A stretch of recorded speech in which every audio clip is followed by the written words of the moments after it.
Hi friends, welcome back to my channel. ಹೇಗಿದ್ದೀರಾ ಎಲ್ಲರೂ ಚೆನ್ನಾಗಿದ್ದೀರಾ ಅಂತ ಅಂದ್ಕೊಳ್ತೀನಿ. ಸೊ ಇವಾಗ ಬೆಳಗ್ಗೆಯಿಂದ ವ್ಲಾಗ್ನ ಶುರು ಮಾಡ್ತಾಯಿದ್ದೀನಿ. ಅಪ್ಪನ ಸ್ಕೂಲಿಗೆ ಬಿಟ್ಬಿಟ್ಟು ಬಂದುಬಿಟ್ಟು ಸೊಪ್ಪು ಕೂಡ ತೊಗೊಂಬಂದೆ. ಹಾಗೆ ಬರ್ತಾ ಇವತ್ತು ಉಪ್ಸಾರೋ ಬಸ್ಸಾರೋ ಏನಾದರೂ ಮಾಡೋಣ ಅಂದ್ಬಿಟ್ಟು ಸಿರಿ ಮಲ್ಕೊಂಡ್ಬಿಟ್ಟಿದ್ದಾಳೆ. ಇವಾಗ ಜೋಕಾಲಿನಲ್ಲಿ ಮಲಗಿಸ್ಬಿಟ್ಟು ಆಮೇಲೆ ಅಡುಗೆ ಮನೆಯಲ್ಲಿ ಕೆಲಸ ಇದೆ, ಮಾಡ್ಕೋತೀನಿ ಬೇಗ.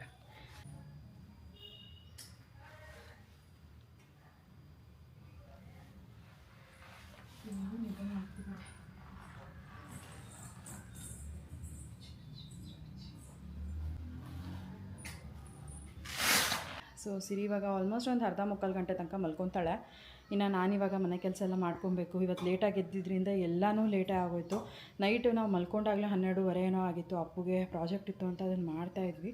ಸೊ ದಟ್ ಲೇಟ್ ಆಗೋಯಿತು. ಇನ್ನಿವಾಗ ಬೇಗ ಮನೆ ಕೆಲಸನ ಮಾಡ್ಕೋಬೇಕು. ಇವಾಗ ಶುಕ್ರವಾರ ಅಲ್ವಾ, ಉಪ್ಪಿನ ದೀಪ ಕೂಡ ಹಚ್ತಾಯಿದ್ದೀನಿ ನಾನು. ಸೊ ಹಾಗಾಗಿ ಎಲ್ಲ ಕ್ಲೀನಾಗಿ ರೆಡಿ ಮಾಡಿಕೊಂಡು ಮಾಡಬೇಕು. ಆಮೇಲೆ ಹೀಗೆ ಸುಪ್ರೀನ್ ಹತ್ರ ಮಾತಾಡೋವಾಗ ಅವ್ರು ಹೇಳ್ತಾಯಿದ್ರು, ಇನ್ಸ್ಟಾ ಹೆಲ್ಪ್ನ ಕರ್ಸ್ಕೊಳ್ಳಿ, ಇನ್ ಕೇಸ್ ನಿಮ್ಗೇನಾದ್ರು ಜಾಸ್ತಿ ಕೆಲಸ ಇದೆ ಅಂತ ಅನಿಸಿದ್ರೆ ಆ ಥರ ಮಾಡಿ ಅಂತ ಹೇಳಿದ್ರು. ಸರಿ, ನಮ್ಮ ಏರಿಯಾದಲ್ಲಿ ಇದೆಯಾ ಅಂತ ನೋಡುವಾಗ ನಿನ್ನೆ ಆ್ಯಕ್ಚುಲಾಗಿ ನೋಡಿದೆ, ಅಂದರೆ ಇನ್ಸ್ಟಾ ಹೆಲ್ಪ್ ಇದೆ ಅರ್ಬನ್ ಕಂಪ್ನಿದು. ಸೊ ಹಾಗಾಗಿ ನೋಡೋಣ, ಬುಕ್ ಮಾಡೋಣ ಅಂತ ಅಂದ್ಕೊಂಡಿದ್ದೀನಿ. ಏನೆಂತಕ್ಕೆ ಅಂತ ಅಂದರೆ, ಹೊರಗಡೆ ಒಂದು ಸ್ವಲ್ಪ ಬಾಗಿಲೆಲ್ಲ ತೊಳೆಯೋಕ್ಕೆ ಸಕ್ಕ ಧೂಳಾಗಿ ಹೋಗ್ಬಿಟ್ಟಿದೆ. ನನಗಿವಾಗಂತೂ ಮನೆ ಕೆಲಸ ಎಲ್ಲ ಮಾಡಿಕೊಂಡು ಹೊರಗಡೆನೂ ಹೋಗಿ ಮಾಡೋಕ್ಕಾಗಲ್ಲ. ಸೊ ಹಾಗಾಗಿ ಇನ್ಸ್ಟಾ ಹೆಲ್ಪ್ನ ಬುಕ್ ಮಾಡ್ಕೊತೀನಿ. ಆ್ಯಂಡ್ ಇವಾಗ ಸದ್ಯಕ್ಕೇನು ಅಂತಂದರೆ ವ್ಯಾಕ್ಯೂಮ್ ಕ್ಲೀನರಲ್ಲಿ ಮನೆ ಕಂಪ್ಲೀಟಾಗಿ ಕ್ಲೀನ್ ಮಾಡ್ಕೊಂಡ್ಬಿಟ್ಟು ಅದಾದಮೇಲೆ ಮಾಪಿಂಗ್ ಮಾಡ್ಕೊಂಡ್ಬಿಡ್ತೀನಿ. ಪರ್ಕೆನಲ್ಲಿ ಕಸ ಗುಡ್ಸ್ಕೊಂಡು ನಿಂತ್ಕೊಂಡ್ರೆಲ್ಲ ಜಾಸ್ತಿ ಟೈಮ್ ತೊಗೊಂಡ್ಬಿಡುತ್ತೆ. ಇದಾದರೆ ಬೇಗ ಕೆಲಸ ಮುಗಿಯುತ್ತೆ. ಹಾಗಾಗಿ ಸೊ ಬನ್ನಿ, ಇವತ್ತಿನ ವ್ಲಾಗ್ ಯಾವ ರೀತಿ ಇರುತ್ತೆ ನಿಮ್ಮ ಜೊತೆ ಶೇರ್ ಮಾಡ್ಕೊಳ್ತೀನಿ. ಸೊ ನೈಟ್ ಲೇಟಾಗಿ ಮಲ್ಕೊಂಡಿದ್ದರಿಂದ ಬೆಳಗ್ಗೆ ಎದ್ದಿದ್ದು ಕೂಡ ತುಂಬಾ ಲೇಟಾಗಿತ್ತು. ಆ್ಯಂಡ್ ಮನೆ ಕೆಲಸನೂ ಕೂಡ ಅಷ್ಟೇ ಹಾಗೆ ಲೇಟ್ ಆಯಿತು. ಇನ್ನೂ ಕಸ ಗುಡಿಸ್ಕೋಬೇಕು, ಮನೆ ಒರೆಸ್ಕೊಬೇಕು, ಹಾಗೆಯೇ ಮೇಲ್ಗಡೆ ಬೆಡ್ ಸ್ಪ್ರೆಡ್ ಎಲ್ಲ ಕೂಡ ಚೇಂಜ್ ಮಾಡೋಣ ಅಂತ ಅಂದ್ಕೊಂಡಿದ್ದೀನಿ. ಆದರೆ ಇವತ್ತು ಚೇಂಜ್ ಮಾಡ್ತೀನಿ, ಇಲ್ಲ ಅಂತ ಅಂದರೆ ನಾಳೆ ಚೇಂಜ್ ಮಾಡೋಣ ಅಂತ. ಇನ್ನು ಹಾಗೆ ಅಪ್ಪನ ಸ್ಕೂಲಿಗೆ ಬಿಟ್ಬಿಟ್ಟು ಬರ್ತಾ ಮಾರ್ಕೆಟಿಗೆ ಹೋಗಿದ್ದೆ. ಸೊಪ್ಪು ಕೂಡ ತೊಗೊಂಡು ಬಂದಿದ್ದೆ. ಮಧ್ಯಾಹ್ನಕ್ಕೆ ಸಾಂಬಾರು ಏನಾದರೂ ಮಾಡಿಬಿಡೋಣ, ಎಲ್ಲನೂ ಒಂದೇ ಸಲ ಕ್ಲೀನ್ ಮಾಡಿ ಎತ್ತಿಟ್ಕೊಂಡ್ಬಿಟ್ರೆ ಆಗುತ್ತೆ ಅಂತ. ಇನ್ನು ಕೊತ್ತಂಬರಿ ಸೊಪ್ಪೆಲ್ಲ ತೊಗೊಂಡು ಬಂದಿದ್ದೆ, ಎಲ್ಲ ಬಿಡಿಸಿ ಫ್ರಿಜ್ಜಲ್ಲಿ ಎತ್ತಿಟ್ಟೆ. ಇನ್ನು ಮಧ್ಯಾಹ್ನ ಅಡುಗೆಗೆ ಅಂತ ಏನು ಸೊಪ್ಪು ತೊಗೊಂಡು ಬಂದಿದ್ದೆ ಎಲ್ಲನೂ ಕೂಡ ಕಟ್ ಮಾಡಿ ಇಟ್ಟಿದ್ದೀನಿ ಕ್ಲೀನ್ ಮಾಡಿಬಿಟ್ಟು. ಇನ್ನು ವಾಶ್ ಮಾಡ್ಕೋಬೇಕು. ಸಿಂಕಲ್ಲಿ ಸ್ವಲ್ಪ ಪಾತ್ರೆ ಎಲ್ಲ ಇತ್ತು, ಅದನ್ನೆಲ್ಲ ಫಸ್ಟು ವಾಶ್ ಮಾಡಿ ಎತ್ತಿಟ್ಬಿಡೋಣ. ಅದಾದಮೇಲೆ ಸೊಪ್ಪನ್ನೆಲ್ಲ ತೊಳೆಯೋದಕ್ಕಾಗತ್ತೆ ಅಂತ ಅಂದ್ಬಿಟ್ಟು ಪಾತ್ರೆಗಳನ್ನೆಲ್ಲ ವಾಶ್ ಮಾಡ್ತಾಯಿದ್ದೆ. ಸೊ ಸಿರಿ ಕೂಡ ಮಲ್ಕೊಂಡಿದ್ಲು. ಸಿರಿ ಮಲ್ಕೊಂಡಿದ್ದಾಗ ನಾನು ಬೇಗನೆ ಕೆಲಸ ಮಾಡ್ಕೊಂಬಿಡ್ಬೇಕು. ಅವಳು ಎದ್ದಾಗ ಅವಳನ್ನ ಎತ್ಕೊಂಡು ಈ ಥರ ಕೆಲಸ ಮಾಡೋದಕ್ಕೆ ಒಂದು ಸ್ವಲ್ಪ ಕಷ್ಟನೇ. ನಾನು ಎಲ್ಲ ಪಾತ್ರೆ ಎಲ್ಲ ತೊಳೆಯೋ ಅಷ್ಟೊತ್ತಿಗೆ ಪಾಪುನೂ ಕೂಡ ಎದ್ಲು. ಇನ್ನೇನು ಸೊಪ್ಪು ಕೂಡ ತೊಳಿತಾ ನಿಂತ್ಕೊಂಡಿದ್ದೆ. ಸರಿ, ಇನ್ನೇನು ಮಾಡೋಕ್ಕಾಗತ್ತೆ ಅಂತ ಪಾಪುನೂ ಕೂಡ ಎತ್ಕೊಂಡ್ಬಂದು ಇವಾಗ ಸೊಪ್ಪನ್ನೆಲ್ಲ ತೊಳಿತಾ ಇದ್ದೀನಿ. ಕೆಳಗಡೆ ಬಿಟ್ಟರೆ ಸಾಕು ಅಳ್ತಾಳೆ. ಸೊ ಹಾಗಾಗಿ ಈ ಥರ ಎತ್ಕೊಂಡೇ ಮಾಡ್ಕೊಬೇಕು. ನಾನು ಆದಷ್ಟು ಮಾಡ್ಕೊಳ್ತೀನಿ. ಇನ್ ಕೇಸ್ ಆಗಲಿಲ್ಲ ಅಂತ ಅಂದರೆ ಕರ್ಕೊಂಡು ಹೋಗ್ಬಿಟ್ಟು ಅವಳನ್ನ ಹಾಲಲ್ಲಿ ಬಿಟ್ಬಿಟ್ಟು ಬರ್ತೀನಿ. ಅವಳ ಪಾಡಿಗೆ ಅವಳು ಆಟಾಡ್ತಿರ್ತಾಳೆ. ಆಮೇಲೆ ಒಂದೊಂದು ಸತಿ ಅಲ್ವಾ ಅಳ್ಕೊಂಡು ನನ್ನ ಹಿಂದೆನೇ ಬರ್ತಿರ್ತಾಳೆ ನಾನು ಎಲ್ಲೋದ್ರೂ ಕೂಡ. ಹಾಗಾಗಿ ಇವಾಗ ಪಾಪುನ ಎತ್ಕೊಂಡೇ ಎಲ್ಲ ಕೆಲಸನ ಮಾಡ್ಕೋತಾ ಇದ್ದೆ. ಇನ್ನೇನು ಒಂದು ರೌಂಡು ಸೊಪ್ಪು ತೊಳೆಯೋದಿತ್ತು, ಎಲ್ಲ ತೊಳೆದು ಅಡುಗೆಗೆ ಕೂಡ ಇಟ್ಬಿಟ್ಟು ಬಂದೆ. ಸೊಪ್ಪು ಬೇಯೋ ಅಷ್ಟೊತ್ತಿಗೆ ನಾನಿಲ್ಲಿ ಕಂಪ್ಲೀಟ್ ಮನೆ ಎಲ್ಲನೂ ಕೂಡ ವ್ಯಾಕ್ಯೂಮ್ ಮಾಡ್ಕೊಂಬಿಡೋಣ ಅಂತ. ಇವಾಗ ಅಲ್ಲಿ ಕಾರ್ಪೆಟ್ ಹತ್ರ ಎಲ್ಲ ಕೂಡ ಕ್ಲೀನ್ ಮಾಡ್ಕೊಂಡಿದ್ದಾಯಿತು. ಇವಾಗ ಈ ಕಡೆ ಫ್ಲೋರ್ನ ಕ್ಲೀನ್ ಮಾಡ್ಕೊಳ್ತಾ ಇದ್ದೀನಿ. ನಾನು ಸೋಫಾ, ಕಾರ್ಪೆಟ್ ಎಲ್ಲನೂ ಒಂದ್ಸಲ ಕ್ಲೀನ್ ಮಾಡಿಕೊಂಡ್ರೆ ಈ ಕಡೆ ಫ್ಲೋರ್ ಏರಿಯಾ ಎಲ್ಲ ಒಂದ್ಸಲ ಕ್ಲೀನ್ ಮಾಡ್ಕೊಳ್ತೀನಿ. ಸೊ ದಟ್ ನನಗೆ ಎರಡೂ ಡಿವೈಡ್ ಮಾಡ್ಕೊಂಡಿರೋದ್ರಿಂದ ಬೇಗನೆ ಕೆಲಸನ ಮಾಡ್ಕೊಳ್ತೀನಿ ಅನ್ನೋ ಥರ ಅನಿಸುತ್ತೆ. ಹಾಗಾಗಿ ಇನ್ನು ಮೇಲ್ಗಡೆ ರೂಮ್ ಹತ್ರ ಕೂಡ ಹೋಗಬೇಕು ಕ್ಲೀನ್ ಮಾಡೋದಕ್ಕೆ. ನಾನು ಇಲ್ಲೆಲ್ಲ ಕಂಪ್ಲೀಟಾಗಿ ಕ್ಲೀನ್ ಮಾಡ್ಕೊಂಡ್ಬಿಡ್ತೀನಿ. ಫಸ್ಟಿಗೆ ಹಾಲು, ಅಡುಗೆ ಮನೆ ಎಲ್ಲನೂ ಕೂಡ. ಆಮೇಲೆ ನಾನು ಮೇಲ್ಗಡೆ ರೂಮ್ಗೆ ಹೋಗೋದು ಕ್ಲೀನ್ ಮಾಡೋದಕ್ಕೆ. ಯಾಕಂದರೆ ಹೇಗಿದ್ರೂ ಇವಾಗ ಸ್ನಾನ ಮಾಡೋದಕ್ಕೆ ಮೇಲ್ಗಡೆ ಹೋಗಲೇಬೇಕಲ್ವ. ಹಾಗಾಗಿ ಹೆಂಗೋ ನೀರು ತುಂಬೋ ಅಷ್ಟೊತ್ತಿಗೆ ಮೇಲ್ಗಡೆ ರೂಮ್ನೆಲ್ಲ ವ್ಯಾಕ್ಯೂಮ್ ಮಾಡಿಕೊಂಡು ಆಮೇಲೆ ಮನೆಯೆಲ್ಲ ಒರೆಸ್ಕೊಂಡ್ರೆ ಆಗುತ್ತೆ ಅನ್ನೋದಕ್ಕೋಸ್ಕರ ಈ ರೀತಿ ಮಾಡ್ಕೊಳ್ತೀನಿ. ಸೊ ಎಲ್ಲ ಆಯಿತು. ಇವಾಗ ಸಂಜೆ ಹಾಗೆ ನಾನು ದೇವ್ರ ಪೂಜೆ ಕೂಡ ಮಾಡ್ತಾಯಿದ್ದೀನಿ. ಅಪ್ಪನ ಸ್ಕೂಲಿಂದ ಕರ್ಕೊಂಡು ಬಂದು ಅವನ್ನ ನೋಡೋದೇ ಆಗೋಯ್ತು ನನಗೆ. ಒಂದು ಹೋಮ್ ವರ್ಕ್ ಅದು ಇದು ಎಲ್ಲ ಕಂಪ್ಲೀಟ್ ಮಾಡಿಸೋ ಅಷ್ಟೊತ್ತಿಗೆ 5:30 ಆಯಿತು. ಇನ್ನು ನಾನು ಆವಾಗ ಹೋಗಿ ಸ್ನಾನ ಮಾಡ್ಕೊಂಡು ಬಂದು ದೇವ್ರ ಪೂಜೆಗೆಲ್ಲ ರೆಡಿ ಮಾಡ್ಕೊಳ್ತಾ ಇದ್ದೀನಿ. ಸಿರಿಗೆ ಕೂಡ ಇವತ್ತು ಒಂದು ಕ್ಯೂಟಾದ ಫ್ರಾಕ್ ಹಾಕಿದ್ದೆ. ಅವಳು ತುಂಬಾ ಮುದ್ದಾಗಿ ಕಾಣಿಸ್ತಾ ಇದ್ಲು. ಸೊ ಎಷ್ಟು ಚೆನ್ನಾಗಿ ಕಾಣಿಸ್ತಾ ಇದ್ದಾಳೆ ನೋಡ್ಬೋದು. ನನ್ನ ಮಗಳಂತೂ ಒಂದೊಂದು ಡ್ರೆಸ್ಸಲ್ಲಿ ಒಂದೊಂದು ಥರ ಕಾಣಿಸ್ತಾ ಇರ್ತಾಳೆ. ಮತ್ತು ಹೇರ್ನ ಟೈ ಮಾಡಿದ್ರೆ ಅದರಲ್ಲಿ ಒಂಥರ ಕಾಣ್ತಿರ್ತಾಳೆ, ಲೂಸ್ ಬಿಟ್ಟರೆ ಅದರಲ್ಲಿ ಒಂಥರ ಕಾಣಿಸ್ತಾ ಇರ್ತಾಳೆ. ಸೊ ಏನೋ ಒಂಥರ ನನಗೆ ತುಂಬ ಇಷ್ಟ ಅವಳಿಗೆ ರೆಡಿ ಮಾಡೋದಕ್ಕೆ ಎಲ್ಲ. ಇವಾಗ ಹೊಸಲೆಲ್ಲ ಒರೆಸ್ಕೊಂಡು ಅರಿಶಿನ ಕುಂಕುಮ ಎಲ್ಲ ಇಟ್ಟಿದ್ದಾಯಿತು. ಆ್ಯಂಡ್ ಹೊರಗಡೆನೂ ಕೂಡ ಬಾಗಿಲೆಲ್ಲ ಒರೆಸ್ಕೊಂಡು ರಂಗೋಲಿ ಕೂಡ ಬಿಟ್ಟಿದ್ದಾಯಿತು. ಇವಾಗ ಉಪ್ಪಿನ ದೀಪ ಹಚ್ಚೋದಕ್ಕೆಲ್ಲ ರೆಡಿ ಮಾಡ್ಕೊಳ್ತಾ ಇದ್ದೆ. ದೀಪಕ್ಕೆ ಅರಿಶಿನ ಕುಂಕುಮ ಎಲ್ಲ ಇಟ್ಟು ಈ ರೀತಿಯಾಗಿ ರೆಡಿ ಮಾಡ್ಕೊಂಡಿದ್ದೀನಿ. ಆ್ಯಂಡ್ ಇನ್ನೊಂದು ದೀಪಕ್ಕೆ ಕಂಪ್ಲೀಟಾಗಿ ಅರಿಶಿನ ಕುಂಕುಮ ಎಲ್ಲ ಹಚ್ಕೊಂಡು ಅದಕ್ಕೆ ಉಪ್ಪನ್ನ ಹಾಕ್ಕೊಂಡು ರೆಡಿ ಮಾಡ್ಕೊತೀನಿ. ಸೊ ನೋಡಿ, ಈ ಥರ ಒಂದು ಮಣ್ಣಿನ ತಟ್ಟೆನ ಇಟ್ಕೊಂಡು ಅದ್ರ ಮೇಲೆ ನಾವು ಓಂ ಮತ್ತು ಸ್ವಸ್ತಿಕ್ನ ಬರೆದು ಆಮೇಲೆ ಅದ್ರ ಮೇಲೆ ಮಣ್ಣಿನ ದೀಪ ಇಟ್ಟು ಕಲ್ಲುಪ್ಪು ಹಾಕ್ಕೊಂಡು ಆಮೇಲೆ ಇನ್ನೊಂದು ಮಣ್ಣಿನ ದೀಪನ ಇಡಬೇಕು. ಅದರೊಳಗೆ ತುಪ್ಪನ ಹಾಕ್ತಾಯಿದ್ದೀನಿ ನಾನು. ನೀವು ಎಣ್ಣೆಯಿಂದ ಕೂಡ ಹಚ್ಬೋದು ಉಪ್ಪಿನ ದೀಪನ, ಬಟ್ ನಾನಿಲ್ಲಿ ತುಪ್ಪನ ಯೂಸ್ ಮಾಡ್ತಾಯಿದ್ದೀನಿ. ಲಕ್ಷ್ಮಿಗೆ ತುಪ್ಪದ ದೀಪ ಅಂದರೆ ತುಂಬ ಇಷ್ಟ ಅಂತೆ. ಸೊ ಹಾಗಾಗಿ ತುಪ್ಪದ ದೀಪ ಮನೆಯಲ್ಲಿ ಹಚ್ಚಿದ್ರೆ ಅದರಲ್ಲೂ ಶುಕ್ರವಾರ ತುಂಬ ಒಳ್ಳೆಯದು ಅಂತ ಹೇಳ್ತಾರೆ. ಇನ್ನಿವಾಗ ದೀಪ ಹಚ್ಚಿ ಪೂಜೆನ ಕೂಡ ಮಾಡ್ತಾಯಿದ್ದೀನಿ. ಬೆಳಗ್ಗೆಯಿಂದ ಮನೆಯೆಲ್ಲ ಕಂಪ್ಲೀಟಾಗಿ ಡೀಪ್ ಕ್ಲೀನ್ ಮಾಡಿಕೊಂಡು ಫೈನಲಿ ಎಲ್ಲ ಮನೆಯಲ್ಲಿ ದೀಪ ಹಚ್ಚಿ ಪೂಜೆ ಮಾಡಿದಾಗ ತುಂಬ ಮನಸ್ಸು ನೆಮ್ಮದಿ ಅಂತ ಅನಿಸುತ್ತೆ. ಇದೊಂದು ಪೂಜೆಗೋಸ್ಕರ ಅಷ್ಟೆಲ್ಲ ಮಾಡ್ತಿದ್ದೀವಲ್ಲ ಅನ್ನೋದೊಂದು ಖುಷಿ ಕೂಡ ಇರುತ್ತೆ. ನನಗೆ ನಿಜವಾಗ್ಲೂ ಬೆಳಗ್ಗೆ ಹೊತ್ತು ಆದರೆ ಬೆಳಗ್ಗೆನೇ ಬೇಗ ಪೂಜೆ ಮಾಡಿಬಿಡ್ತೀನಿ. ಇಫ್ ಇನ್ ಕೇಸ್ ನನಗೆ ಬೆಳಗ್ಗೆ ಆಗ್ತಿಲ್ಲ ಅಂತ ಅಂದರೆ ನಾನು ಕಂಪ್ಲೀಟ್ ಮನೆಯೆಲ್ಲ ನೀಟಾಗಿ ಕ್ಲೀನ್ ಮಾಡಿಕೊಂಡು ಸಂಜೆನೇ ಪೂಜೆ ಮಾಡಿಬಿಡ್ತೀನಿ. ಸೊ ಫಸ್ಟೆಲ್ಲ ನನಗೆ ಆರಾಮಾಗೇ ಕೆಲಸ ಎಲ್ಲ ಮಾಡಿಕೊಂಡು ಬೆಳಗ್ಗೆನೇ ಪೂಜೆ ಮಾಡಿಬಿಡ್ತಿದ್ದೆ. ಬಟ್ ಇವಾಗ ಎಲ್ಲ ದಿನವೂ ಒಂದೇ ಥರ ಇರೋಕ್ಕಾಗಲ್ಲ. ಒಂದೊಂದ್ಸಲಿ ಸಿರಿನ ನೋಡ್ಕೊಳ್ಳೋದು, ಅವಳು ಅಳ್ತಿದ್ರೆ ಅವಳ ಕಡೆ ನೋಡೋದು ಅದೇ ಆಗೋಗ್ಬಿಡಿರುತ್ತೆ. ಸೊ ನನಗೆ ಯಾವಾಗ ಕಂಫರ್ಟೇಬಲೋ ಬೆಳಗ್ಗೆ ಆದರೆ ಬೆಳಗ್ಗೆ, ಸಂಜೆ ಆದರೆ ಸಂಜೆ, ಈ ಥರ ನಾನು ದೇವ್ರಿಗೆ ಪೂಜೆನ ಮಾಡ್ತೀನಿ. ಇವಾಗ ಹೇಗಿದ್ರೂ ಆಷಾಢ ಮಾಸದಲ್ಲಿ ನಾನು ಉಪ್ಪಿನ ದೀಪ ಹಚ್ತಾ ಇರೋದ್ರಿಂದ ಪ್ರತಿ ಶುಕ್ರವಾರ ದೇವರಿಗೆ ಸೊ ಉಪ್ಪಿನ ದೀಪ ಗೋಧೂಳಿ ಸಮಯದಲ್ಲಿ ಹಚ್ಚಬೇಕು, ಇಲ್ಲಾಂದರೆ ಬೆಳಗ್ಗೆ ಬ್ರಾಹ್ಮಿ ಮುಹೂರ್ತದಲ್ಲಿ ಹಚ್ಬೋದು, ಇಲ್ಲಾಂದರೆ ರಾಹುಗಾಲದಲ್ಲಿ ಹಚ್ಬೋದು ಅಂತ ಹೇಳಿದ್ರು. ಸೊ ನಾನು ಗೋಧೂಳಿ ಸಮಯದಲ್ಲೇ ಹಚ್ತಾ ಇದ್ದೀನಿ. ಯಾಕೆಂತಂದರೆ ಕಂಪ್ಲೀಟಾಗಿ ಮನೆಯೆಲ್ಲ ಡೀಪ್ ಕ್ಲೀನ್ ಮಾಡಿಕೊಂಡು ನೆಮ್ಮದಿಯಾಗಿ ದೇವರಿಗೆ ಪೂಜೆನ ಮಾಡ್ಬೋದು, ಹರಿಬರಿ ಏನೂ ಇರೋದಿಲ್ಲ ಅನ್ನೋದಕ್ಕೋಸ್ಕರ ಅಷ್ಟೇನೆ ಸಂಜೆ ದೇವರಿಗೆ ಪೂಜೆ ಮಾಡ್ಕೊಳ್ತೀನಿ. ಇವಾಗ ಪೂಜೆ ಎಲ್ಲ ಮಾಡಿದ್ದಾಯಿತು. ಇನ್ನು ಮನೆಗೆಲ್ಲ ನಾನು ಇವಾಗ ಧೂಪನ ಹಾಕ್ತಾಯಿದ್ದೀನಿ. ಶುಕ್ರವಾರ ನಾನು ಮನೆಗೆಲ್ಲ ಕಂಪ್ಲೀಟಾಗಿ ಧೂಪನ ಹಾಕ್ಕೊಂಡು ಬರ್ತೀನಿ.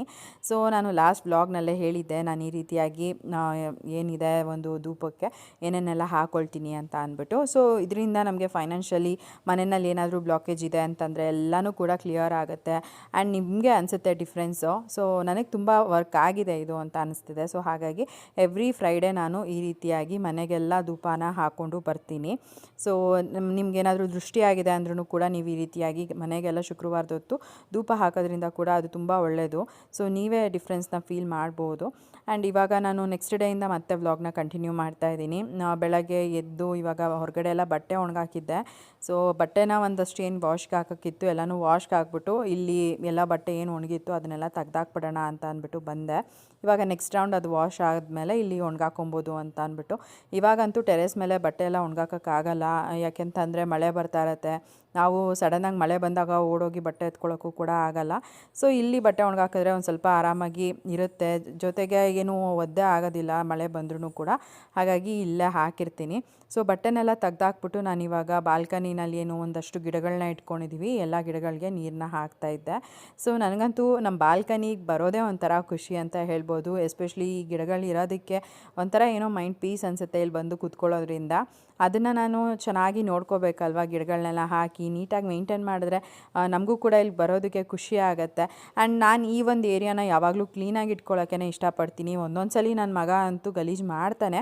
ಅಂದರೆ ಅವನು ಅವ್ರ ಫ್ರೆಂಡು ಇಬ್ಬರು ಆಟಾಡೋಕ್ಕೆ ಅಂತ ಹೋಗ್ತಾರಲ್ಲ, ಸೊ ಆವಾಗ ಒಂದು ಸ್ವಲ್ಪ ಗಲೀಜು ಮಾಡ್ತಾರೆ. ಏನೂ ಮಾಡೋಕ್ಕಾಗಲ್ಲ. ಆ ಸಮಯದಲ್ಲಿ ಹೇಳ್ತೀನಿ ಎಲ್ಲ ನೀನೇ ಕ್ಲೀನ್ ಮಾಡಬೇಕು, ನೀಟಾಗಿ ಇಟ್ಕೋಬೇಕು, ನಿಮ್ಮ ಮನೇನ ನೀನೇ ನೀಟಾಗಿ ಇಟ್ಕೊಂಡ್ರೆ ನಿನಗೆ ಇನ್ನೊಂದು ಸರಿ ಹೋಗಿ ಆಟಾಡೋಕ್ಕೆ ಖುಷಿ ಆಗುತ್ತೆ. ಗಲೀಜು ಮಾಡಿ ಇಟ್ಕೊಂಡ್ರೆ ನೀನು ಹೋಗೋಕ್ಕಾಗಲ್ಲ ಅಲ್ವಾ, ನಿನಗೆ ಇಷ್ಟ ಆಗಲ್ಲ ಅಲ್ವಾ ಅಂತೆಲ್ಲ ಹೇಳಿದ್ರೆ ಅವನೇ ಕ್ಲೀನಾಗಿ ನೀಟಾಗಿ ಇಟ್ಕೊತಾನೆ. ಸೊ ಈ ರೀತಿಯಾಗಿ ಚಿಕ್ಕ ವಯಸ್ಸಲ್ಲೇ ಮಕ್ಕಳಿಗೆ ಎಷ್ಟಾಗುತ್ತೋ ಅಷ್ಟು ಒಳ್ಳೆಯದನ್ನು ಹೇಳ್ಕೊಡ್ಬೇಕು. ಕ್ಲೀನ್ ಮಾಡಿಕೊಂಡು ಅವ್ರು ಅಟ್ಲೀಸ್ಟ್ ಹೆಂಗೆ ಕ್ಲೀನಾಗಿ ಇಟ್ಕೊಂಡ್ರೆ ಅವ್ರ ಸರೌಂಡಿಂಗ್ ಚೆನ್ನಾಗಿರುತ್ತೆ ಅನ್ನೋದನ್ನು ಹೇಳ್ಕೊಟ್ರೆ ಖಂಡಿತ ಅವರು ಕ್ಲೀನಾಗಿ ಅವ್ರ ಸರೌಂಡಿಂಗ್ನ ಇಟ್ಕೊತಾರೆ.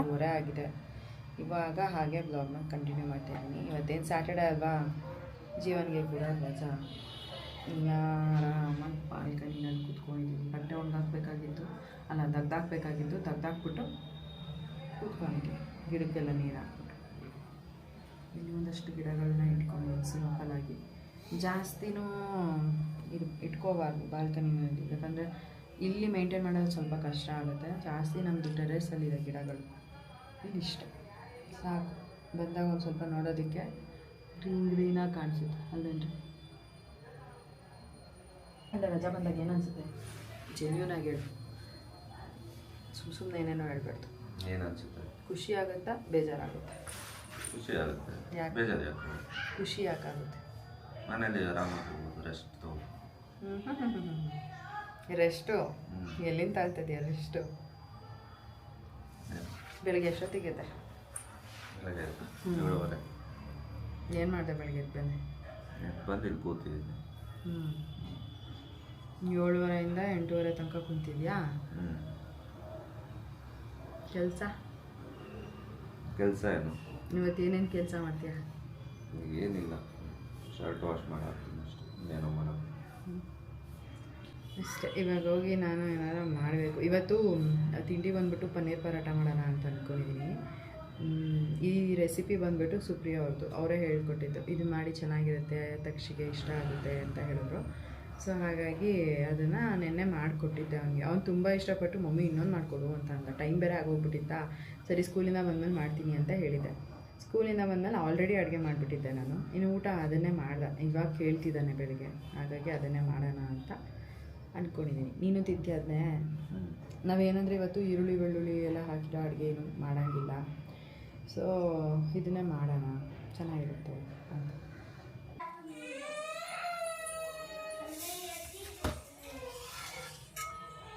ಸೊ ಇವಾಗ ಬಂದೆ ಕಿಚನಿಗೆ. ಕಾಫಿ ಕುಡಿದ್ಬಿಟ್ಟು ಟೈಮ್ ಪಾಸ್ ಮಾಡ್ತಾ ಕುತ್ಕೊಂಡ್ಬಿಟ್ಟಿದ್ವಿ ಮಾತಾಡಿಕೊಂಡು. ಇನ್ನು ದೇವಸ್ಥಾನಕ್ಕೆ ಸಂಜೆ ಹಾಗೆ ಅಲ್ವಾ ಹೋಗೋದು, ಹಾಗಾಗಿ ಆರಾಮಾಗಿ ಎಲ್ಲ ಮಾಡ್ಕೊಳ್ಳೋಣ ಕೆಲಸ. ಸ್ಯಾಟರ್ಡೇ ಸ್ವಲ್ಪ ಆರಾಮಾಗೆ ಹೋಗಲಿ ದಿನ ಅಂತ ಅಂದ್ಬಿಟ್ಟು. ಆ್ಯಂಡ್ ಬನ್ನಿ ಇವಾಗ ತಿಂಡಿಗೆಲ್ಲ ರೆಡಿ ಮಾಡ್ಕೊಂಬಿಡೋಣ. ಇವತ್ತು ತಿಂಡಿ ಬಂದುಬಿಟ್ಟು ನಾನು ಚಪಾತಿ ಮಾಡೋಣ ಅಂತ ಅಂದ್ಕೊಂಡಿದ್ದೀನಿ. ಚಪಾತಿ ಇಲ್ಲಾಂದರೆ ಪನ್ನೀರ್ ಪರೋಟ. ಅಪ್ಪುಗೆ ಮಧ್ಯಾಹ್ನ ಏನಾದರೂ ಬೇಕು ಸಾಂಬಾರು ಅಂದರೆ ಆಗುತ್ತೆ. ಇನ್ನು ಪಾತ್ರೆಗಳು ಕೂಡ ಇದೆ, ತೊಳಿಬೇಕು. ಎಲ್ಲ ಮಾಡ್ಕೊಳ್ಳೋಣ ಒಂದೊಂದಾಗಿ ಸ್ಲೋ ಆಗಿ. ಇವತ್ತು ಪೀಸ್ಫುಲ್ಲಾಗಿ ಆರಾಮಾಗಿ ದಿನಾನ ಕಲಿಯೋಣ ಅಷ್ಟೇ.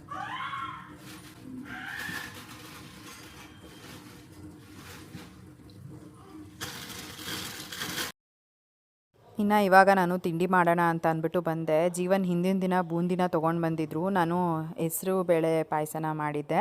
ಸೊ ಅದಕ್ಕೆ ಯಾಕೋ ನನಗೆ ತಿನ್ನಬೇಕು ಅಂತ ಅನ್ನಿಸ್ತಾಯಿತ್ತು, ಹಾಗಾಗಿ ತರಿಸಿದ್ದೆ. ನೈಟ್ ತಿಂದುಬಿಟ್ಟು ಒಂದು ಸ್ವಲ್ಪ ಬೂಂದಿ ಇತ್ತು, ಅದನ್ನು ಹಾಗೆ ಇಟ್ಟಿದ್ದೆ. ಮತ್ತು ಹಾಗೆ ಅಡುಗೆ ಮನೆಗೆ ಬಂದನಲ್ಲ, ಅದನ್ನು ನೋಡ್ತಾ ಇದ್ದಂಗೆ ತಿನ್ನಬೇಕು ಅಂತ ಅನ್ನಿಸ್ತಾಯಿತ್ತು, ಹಾಗಾಗಿ ಒಂದು ಸ್ವಲ್ಪ ಬಾಯಿಗೆ ಹಾಕ್ಕೊಂಡು ಇನ್ನು ಮಿಕ್ಕಿದ್ನೆಲ್ಲ ನನ್ನ ಮಗನಿಗೆ ಕೊಟ್ಟೆ. ಇನ್ನಿವಾಗ ಇಲ್ಲಿ ಹಿಂದಿನ ದಿನದ್ದೇನು ಸಾಂಬಾರಿತ್ತು ಒಂದು ಸ್ವಲ್ಪ ಬಿಸಿ ಮಾಡಿ ಎತ್ತಿಟ್ಬಿಡೋಣ ಅಂತ ಅಂದ್ಬಿಟ್ಟು ಬಿಸಿ ಮಾಡ್ತಾಯಿದ್ದೆ. ಹಾಗೆಯೇ ಸಿಂಕಲ್ಲಿ ನೋಡ್ಬೋದು ಎಷ್ಟು ಪಾತ್ರೆ ಇದೆ, ಅದನ್ನೆಲ್ಲ ವಾಶ್ ಮಾಡಬೇಕು. ಯಾವಾಗಲೂ ಇಷ್ಟೊಂದೆಲ್ಲ ಪಾತ್ರೆಗಳನ್ನ ಇಟ್ಕೊಳಕ್ಕೆ ಹೋಗಲ್ಲ, ಸ್ವಲ್ಪ ಕಡಿಮೆನೇ ಇರುತ್ತೆ. ಬಟ್ ಅದೇನೋ ಗೊತ್ತಿಲ್ಲ, ವೀಕೆಂಡ್ ಆದರೆ ಸಾಕು ನಾನೇ ಒಂಥರ ಸೋಂಬೇರಿಯಾಗಿ ಹೋಗ್ಬಿಟ್ಟಿರ್ತೀನಿ ಕೆಲಸ ಮಾಡ್ಕೊಳ್ಳೋದಕ್ಕೆ, ಮೂಡೇ ಇರೋದಿಲ್ಲ. ಇನ್ನಿವಾಗ ತಿಂಡಿಗೆ ಅಂತ ಅಂದ್ಬಿಟ್ಟು ನಾನು ಪನ್ನೀರ್ ಪರೋಟನ ಮಾಡ್ತಾಯಿದ್ದೀನಿ. ಫಸ್ಟ್ ಚಪಾತಿ ಮಾಡೋಣ ಅಂತ ಅಂದ್ಕೊಂಡೆ, ಆಮೇಲೆ ಹೇಗಿದ್ದರೂ ಅಪ್ಪುಗೆ ನಾನು ಪನ್ನೀರ್ ಪರೋಟ ಮಾಡಿಕೊಡ್ತೀನಿ, ಎಲ್ಲರಿಗೂ ಪನ್ನೀರ್ ಪರೋಟನೇ ಮಾಡ್ಕೊಂಬಿಡೋಣ ಅಂತ ಅಂದ್ಬಿಟ್ಟು ಈಗ ರೆಡಿ ಮಾಡ್ಕೊಳ್ತಾ ಇದ್ದೀನಿ. ಮನೆಯಲ್ಲಿ ಪನ್ನೀರ್ ಇತ್ತು, ಎಲ್ಲ ತುರಿದ್ಬಿಟ್ಟು ಈ ರೀತಿಯಾಗಿ ಅದಕ್ಕೆ ಉಪ್ಪು ಖಾರ, ಒಂದು ಸ್ವಲ್ಪ ಧನಿಯಾ ಪುಡಿ, ಆಮೇಲೆ ಒಂದು ಚೂರು ಮೆಣಸಿನ ಪುಡಿ, ಆಮೇಲೆ ಒಂದು ಸ್ವಲ್ಪ ಕಸ್ತೂರಿ ಮೇಥಿ ಎಲ್ಲನೂ ಹಾಕ್ಕೊಂಡು ಈ ರೀತಿಯಾಗಿ ಎಲ್ಲ ಮಿಕ್ಸ್ ಮಾಡಿ ಇಟ್ಕೊಂಡಿದ್ದೀನಿ. ಇವಾಗ ಚಪಾತಿನ ಒತ್ಕೊಂಡು ಆಮೇಲೆ ಇದಕ್ಕೆ ಮಧ್ಯದಲ್ಲಿ ನಾನು ಒಂದು ಸ್ವಲ್ಪ ಏನು ಬೇಕಾಗುತ್ತೆ ಒಂದು ಚಪಾತಿಗೆ ಆಗುವಷ್ಟು ಸ್ಟಫಿಂಗ್ನ ರೆಡಿ ಮಾಡ್ಕೊಳ್ತೀನಿ. ಪನ್ನೀರನ್ನ ಹಾಕ್ಕೊಂಡು ಮತ್ತು ಅದನ್ನು ಚಪಾತಿ ಥರ ಒತ್ಕೊಳ್ಬೇಕು. ಸೊ ಈ ರೀತಿಯಾಗಿ ಮಾಡ್ಕೊಳ್ಬೋದು. ನನಗೆ ಈ ಒಂದು ರೆಸಿಪಿ ನಾನು ಕಲ್ತ್ಕೊಂಡಿದ್ದು ಬಂದುಬಿಟ್ಟು ಸುಪ್ರಿಯನಿಂದ. ಅವ್ರಿಗೆ ಯಾವಾಗಾದರೂ ಏನು ತಿಂಡಿ ಮಾಡಿದ್ದೀರಾ ಅಂತ ಕೇಳಿದ್ರೆ ಪನ್ನೀರ್ ಪರೋಟ ಮಾಡಿದ್ದೆ, ಮಕ್ಳಿಗೆ ತುಂಬ ಇಷ್ಟ ಅಲ್ವಾ ಅಂತ ಅಂದ್ಬಿಟ್ಟು ಹೇಳೋರು. ಸೊ ಸರಿ ನೀವು ಟ್ರೈ ಮಾಡಿ ಒಂದ್ಸಲಿ, ನೀವೇ ಇಷ್ಟಪಡ್ತೀರಾ ಆ್ಯಂಡ್ ರೆಗ್ಯುಲರಾಗಿ ನೀವು ಮಾಡ್ಕೊತೀರಾ ಅಂತ ಹೇಳ್ತಿದ್ರು. ಸರಿ ನಾನು ಮಾಡೋಣ ಅಂತ ಅಂದ್ಬಿಟ್ಟು ಹಿಂದಿನ ದಿನ ನನ್ನ ಮಗನಿಗೆ ಮಾಡ್ಕೊಟ್ಟಿದ್ದೆ. ಅವ್ನು ವಾಪಸ್ ಸ್ಕೂಲಿಂದ ಬಂದಮೇಲೆ ಕೇಳ್ದ, ನನಗೂ ಇನ್ನೊಂದು ಸತಿ ಮಾಡಿಕೊಡು ಮಮ್ಮಿ, ನಂಗೆ ಬೇಕು ಅಂತ ಅಂದ್ಬಿಟ್ಟು. ನಾನು ಹೇಗಿದ್ರು ಅಡುಗೆ ಮಾಡಿದ್ನಲ್ಲ ಅಂತ ಅಂದ್ಬಿಟ್ಟು ಮಾಮೂಲಿ ಅನ್ನ ಊಟನೇ ಹಾಕ್ಕೊಟ್ಬಿಟ್ಟೆ. ಇನ್ನು ಇವಾಗ ಸರಿ ಹೇಗಿದ್ರು ಕೇಳ್ತಿದ್ದ ಅವನು ಮಧ್ಯಾಹ್ನ, ಇವತ್ತು ಮಾಡಿಕೊಟ್ಬಿಡೋಣ ಬೆಳಗ್ಗೆ ತಿಂಡಿಗೇನೆ ಅಂತ ಅಂದ್ಬಿಟ್ಟು ಮಾಡ್ತಾಯಿದ್ದೀನಿ. ಆ್ಯಂಡ್ ನಿಜವಾಗ್ಲೂ ಅಲ್ಲ, ತುಂಬ ಅಂದರೆ ತುಂಬಾ ಟೇಸ್ಟಿಯಾಗಿತ್ತು. ನನಗಂತೂ ಪರ್ಸ್ನಲಿ ತುಂಬಾ ಇಷ್ಟ ಆಯಿತು.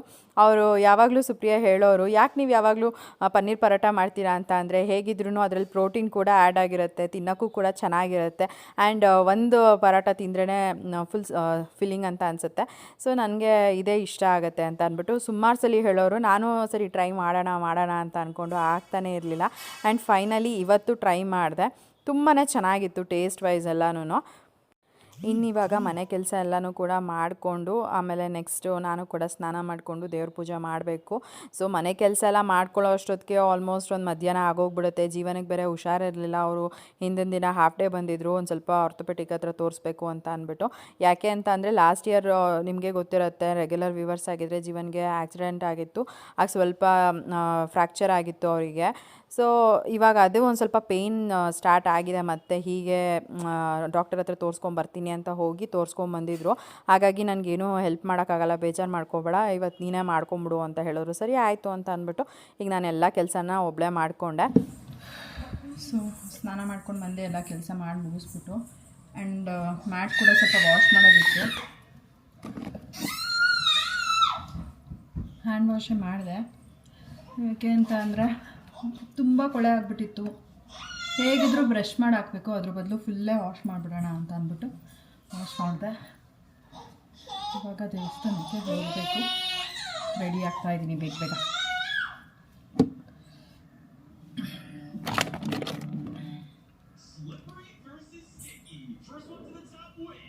ನಮ್ಮದು ಗ್ಯಾಸ್ದು ಬೇರೆ. ಅಪ್ಪು ಮ್ಯೂಟ್ ಮಾಡೋ ಒಂಚೂರು.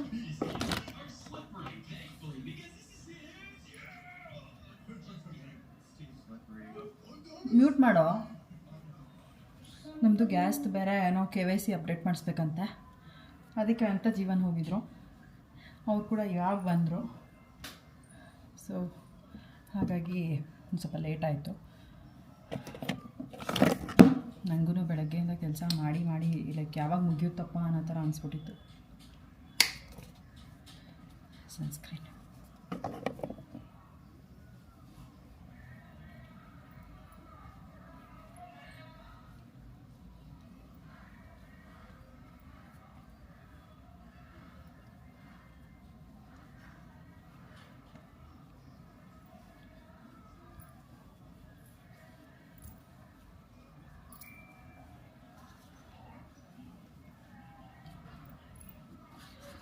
ಸೊ ನನ್ನ ಸ್ಕಿನ್ ಕೇರ್ ರೂಟೀನ್ ಇದೇ ಥರನೇ ಇರುತ್ತೆ. ಇವಾಗ ಬೇಗ ರೆಡಿ ಆಗಿಬಿಟ್ಟು ಪೂಜೆ ಮಾಡಿ ಆನಂತರ ಸ್ವಲ್ಪ ಊಟನ ತಿನ್ನಬೇಕು. ನನಗಂತೂ ಸಖತ್ ಅಂದರೆ ಸಖತ್ ಊಟ ಇದೆ, ತಲೆ ಬೇರೆ ಸುತ್ತಾ ಇದೆ.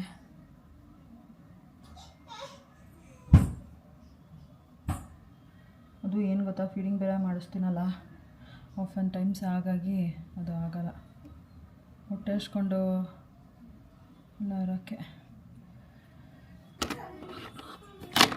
ನನ್ನ ಮಗಳು ಬೇರೆ ರಾಗ ಆಡ್ತಾವಳೆ, ಅಂತ.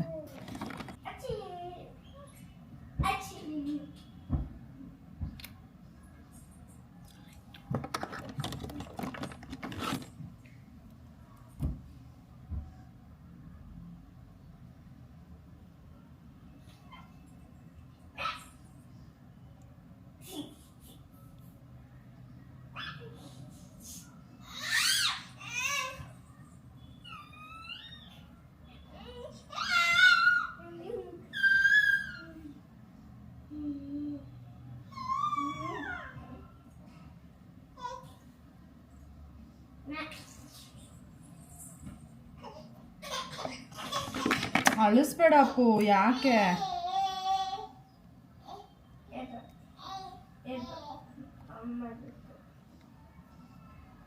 ನನಗೆ ಇದೊಂದು ಶೇಡ್ ಮಾತ್ರ ಯಾಕೋ ಸಖತ್ ಇಷ್ಟ ಆಗೋಗ್ಬಿಟ್ಟಿದೆ. ಸುಮಾರು ಆಲ್ಮೋಸ್ಟ್ 1 ಮಂತಿಂದ ಯೂಸ್ ಮಾಡ್ತಿದ್ದೀನಿ ಇದನ್ನು. ಮೋಚಾ ಬ್ರೌನ್ ಮಾಮಾ ಅರ್ಥದ್ದು 01 ತುಂಬ ಚೆನ್ನಾಗಿದೆ ಪಿಗ್ಮೆಂಟೇಷನ್ನು. ನನಗಂತೂ ತುಂಬ ಚೆನ್ನಾಗಿ ಸೆಟ್ ಆಗಿದೆ ಅದು. ಇವಾಗ ಹೋಗಿ ಈಗ ಪೂಜೆ ಮಾಡಿಬಿಡ್ತೀನಿ.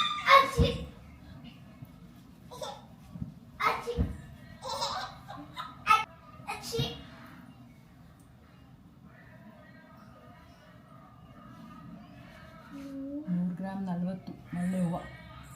ನಿನ್ನೆ 80 ರೂಪಾಯಿ ಮಾರ್ತಾಯಿದ್ರು. ನಿನ್ನೆ ಶುಕ್ರವಾರ ಅಲ್ವಾ, ಅದರಲ್ಲೂ ಆಷಾಢ ಶುಕ್ರವಾರ ಸ್ವಲ್ಪ ಪ್ರೈಸ್ ಜಾಸ್ತಿನೇ ಇರುತ್ತೆ. ಸೊ ನಾನು ಯೂಸ್ ಮಾಡೋದು ಬಂದುಬಿಟ್ಟು ಬಯೋಲಾಜ್ ಹೇರ್ ಸಿರಮ್. ಸೊ ಇದಂತೂ ತುಂಬಾ ಚೆನ್ನಾಗಿದೆ. ನಾನು ಎಷ್ಟು ಆಲ್ಮೋಸ್ಟ್ ಒಂದು 7 ಇಯರ್ಸ್ ಬ್ಯಾಕ್ ಹೇರ್ ಸ್ಟ್ರೈಟ್ನಿಂಗ್ ಮಾಡಿಸಿದ್ದೆ. ಸೊ ಆವಾಗ ನನಗೆ ಸಲೂನವರು ಇದನ್ನು ಸಜೆಸ್ಟ್ ಮಾಡಿದ್ದು. ಆ್ಯಂಡ್ ನಂದು ತುಂಬ ಫ್ರಿಝಿ ಹೇರು.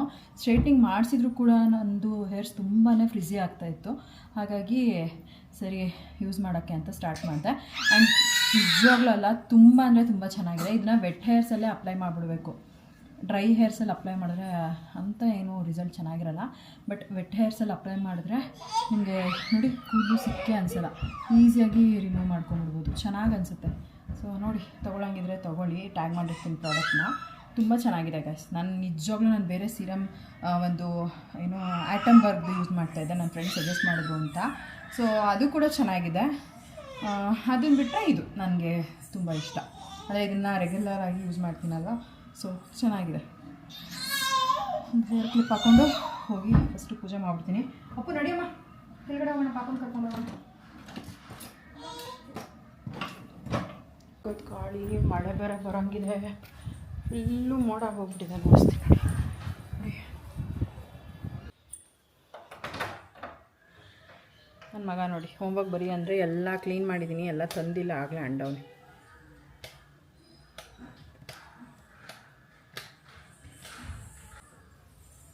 ಸರಿ ಪೂಜೆ ಮಾಡೋಣ ಅಂತ ಬಂದೆ. ನನ್ನ ಮಗಳಂತೂ ನನ್ನ ಹಿಂದೆನೇ ಇರ್ತಾಳೆ. ಅವ್ರ ಅಪ್ಪ ಇದ್ದರೆ ಅವ್ರ ಅಪ್ಪನ ಹಿಂದೆನೇ ಓಡಾಡ್ತಿರ್ತಾಳೆ. ನಾನು ಒಬ್ಬಳೇ ಕಾಣಿಸಿದ್ರೆ ನನ್ನ ಹಿಂದೆನೇ ಇರ್ತಾಳೆ ಅವಳು.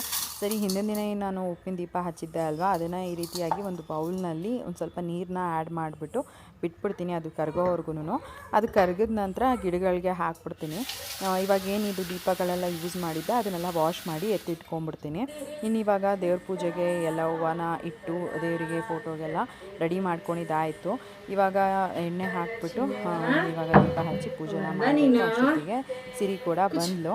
ಸೊ ಅವಳೇನಾದರೂ ಈ ಥರ ದೇವ್ರ ಮನೆಗೆ ಬಂದರೆ ಅಲ್ವಾ, ಅವ್ರ ಪಪ್ಪ ದೇವ್ರ ಮನೆ ಒಳಗಡೆ ಕೂರಿಸ್ಕೊಂಡು ಪೂಜೆ ಮಾಡೋದನ್ನ ಅಭ್ಯಾಸ ಮಾಡಿಸ್ಕೊಂಬಿಟ್ಟಿದ್ದಾರೆ. ಸೊ ಅವಳಿಗೆ ನನ್ನನ್ನು ಕರ್ಕೊಳ್ಳಿ ಒಳಗಡೆ ಅನ್ನೋ ಥರ, ಅಂದರೆ ನಾನು ಎತ್ಕೊಂಡು ಅವಳಿಗೆ ಪೂಜೆ ಮಾಡಬೇಕು ಆ ಥರ. ನನಗೇನು ಅಂದರೆ ಆ ಥರ ಕಂಫರ್ಟಬಲ್ ಇರಲ್ಲ, ನಾನು ನೆಮ್ಮದಿಯಾಗಿ ಪೂಜೆ ಮಾಡ್ತಿದ್ದೀನಿ ಅಂತ ಅನ್ಸಲ್ಲ. ಹಾಗಾಗಿ ಹೊರಗಡೆನೇ ಕೂತ್ಕೋ ಅಂತ ಅಂದ್ಬಿಟ್ಟು ಕೂರಿಸ್ತಾ ಇರ್ತೀನಿ. ಆಮೇಲೆ ಅಪ್ಪನ ಕರೆದೆ, ಅವನು ಇವಾಗ ಕರ್ಕೊಂಡು ಹೋಗ್ಬಿಟ್ಟು ಒಂದು ಸ್ವಲ್ಪ ಹೊತ್ತು ರೂಮಲ್ಲಿ ಇಟ್ಕೊಂಡಿರ್ತಾನೆ, ನಾನು ಪೂಜೆ ಕಂಪ್ಲೀಟ್ ಮಾಡೋ ಅಷ್ಟೊತ್ತಿಗೆ. ಆಮೇಲೆ ಕರ್ಕೊಂಬರ್ತಾನೆ.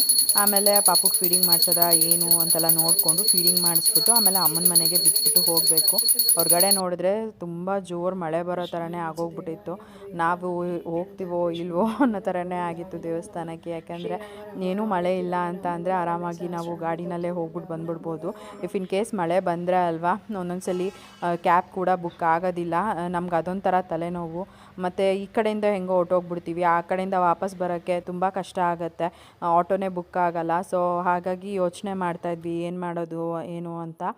ಜೀವನಂತೂ ನೆಕ್ಸ್ಟ್ ವೀಕ್ ಹೋಗೋಣ ಬಿಡು, ಪರವಾಗಿಲ್ಲ, ಈ ವೀಕು ಹೆಂಗೋ ಅಡ್ಜಸ್ಟ್ ಮಾಡ್ಕೊಂಡ್ರೆ ಆಗುತ್ತೆ, ನೆಕ್ಸ್ಟ್ ವೀಕ್ ಒಂದು ಸ್ವಲ್ಪ ಬೇಗನೆ ಮನೆ ಬಿಟ್ಬಿಡೋಣ ಅಂತ ಹೇಳ್ತಿದ್ರು. ಇನ್ನು ಸಂಡೇ ಸ್ವಲ್ಪ ಕೆಲಸ ಇತ್ತು, ಹೊರಗಡೆ ಹೋಗಬೇಕಾಗಿತ್ತು, ಹಾಗಾಗಿ ಇನ್ನು ಸಂಡೇನೂ ಆಗೋಲ್ಲ, ನೆಕ್ಸ್ಟ್ ವೀಕ್ ಹೋಗೋಣ ಬಿಡು ಅಂತ. ನಾನು ಇಲ್ಲ ಇವತ್ತೇ ಹೋಗಬೇಕು, ಆ ಟೆನಿಕಾಸ್ಟ್ ಹೋಗಲೇಬೇಕು ನೆಕ್ಸ್ಟ್ ವೀಕು ಅಂತ ಅಂದರೆ ಇವತ್ತು ಒಂದು ವಾರ ಏನು ಮಿಸ್ ಆಗೋಗ್ಬಿಡುತ್ತೆ ನನಗೆ. ಬೇಡ, ನಾನು ಹೋಗಲೇಬೇಕು ಏನಾರು ಆಗಲಿ ಅಂತ ನಾನು ಹಠ ಮಾಡ್ತಾಯಿದ್ದೆ.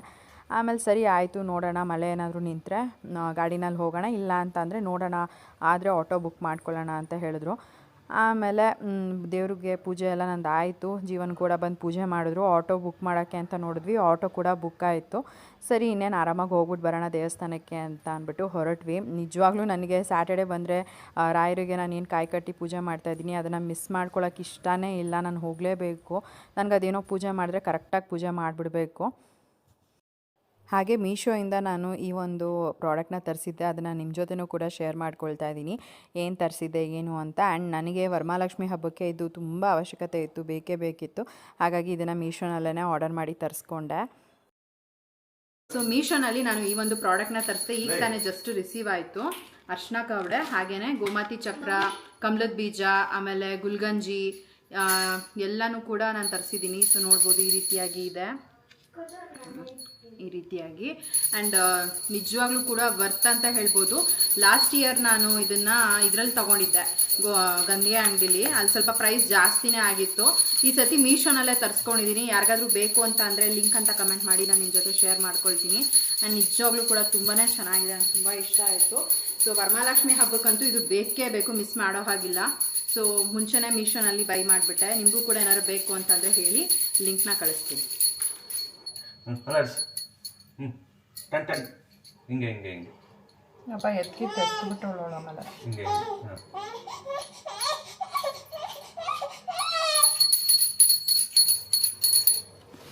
ಮಾಡು ಟನ್ ಮಾಡು ಟನ್ ಮಾಡು ಹಿಂಗೆ ಮಾಡು. ಹಿಂಗಿಡ್ಕೊ ಹಿಂಗೆ. ಹಾಂ ಮಾಡಬೇಕು. ಬಿಡು, ನೀನು ಪೂಜೆ ಮಾಡಿ ನೆಮ್ಮದಿಯಾಗಿ ಆಮೇಲೆ ಮಾಡ್ತಾನೆ.